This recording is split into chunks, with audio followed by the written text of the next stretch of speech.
सहारा India bank में अपने बुढ़ापे के समय पर काम आए उनका पैसा उपभोक्ताओं के द्वारा मेहनत मजदूरी कर खून पसीना एक कर पाई पाई जोड़ी, लेकिन सालों बीत जाने के बाद भी उनका अपना पैसा नहीं मिल पा रहा और सहारा बैंक के उपभोक्ता अपना पैसा पाने के लिए दर दर की ठोकर खा रहे हैं। हालांकि केंद्रीय मंत्री अमित शाह के हस्तक्षेप के बाद उपभोक्ताओं के लिए थोड़ी सी ऑक्सीजन मिलना प्रारंभ हो गई है और उनकी सांसें चलने लगी हैं।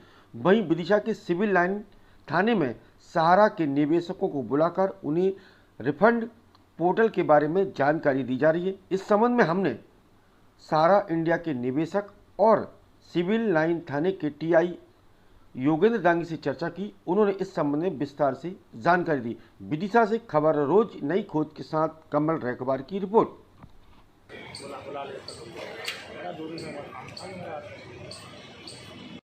सांची से सर, मैं यहाँ विदिशा में ऑफिस में काम करती थी, एजेंट हूँ मैं वहाँ सहारा की।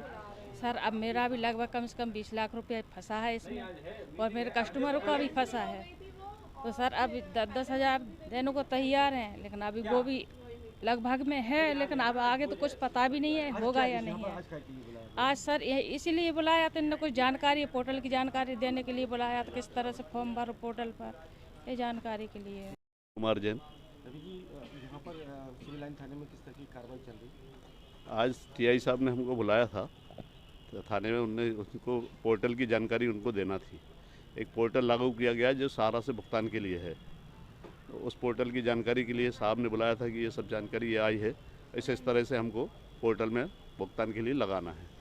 और हमारा दूसरा उद्देश्य ये भी था सर, ये भी पूछना था कि सिर्फ 3 कंपनियों का तो पोर्टल पे इन्हें दे दिया है, सहारा क्रेडिट कोऑपरेटिव सोसाइटी, सहारा मल्टीपर्पज़ सोसाइटी, सहारा यूनिवर्सल पर्पज़ सोसाइटी। बाकी की अदर्स 3-4 कंपनियां और हैं जिनका कोई भी नाम नहीं आ रहा है, उनका भुगतान कैसे होगा उसके बारे में माननीय ना तो किसी कंपनी ने दिया और ना माननीय अमित शाह जी ने भी इसके बारे में कोई जानकारी नहीं दी है।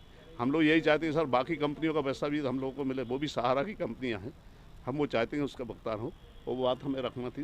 पेमेंट फंसा हुआ है? मेरा लगभग 60 लाख के आसपास है। आज यहाँ पर आए, किस तरीके का सलाह दी जा रही है, किस तरीके का?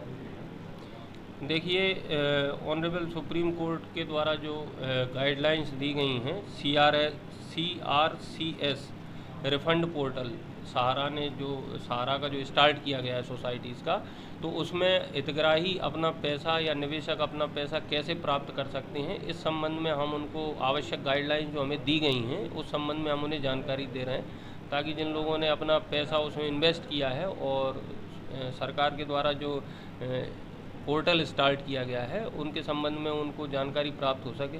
उस पोर्टल में यदि कोई उन्हें परेशानी आ रही तो उस संबंध में भी वो कम्युनिकेशन हो सके, बातचीत हो सके कि किस तरह से कौन सी परेशानी आ रही, ताकि वो ऊपर प्रेषित की जा सके। तो करीब अभी हम लोगों के पास कम से कम 50 से 60 हितग्राही आ चुके हैं और ये प्रक्रिया लगातार अभी जारी है, इनको सूचना देने की, इस उत्तरदायित्व को निभाया जा रहा है।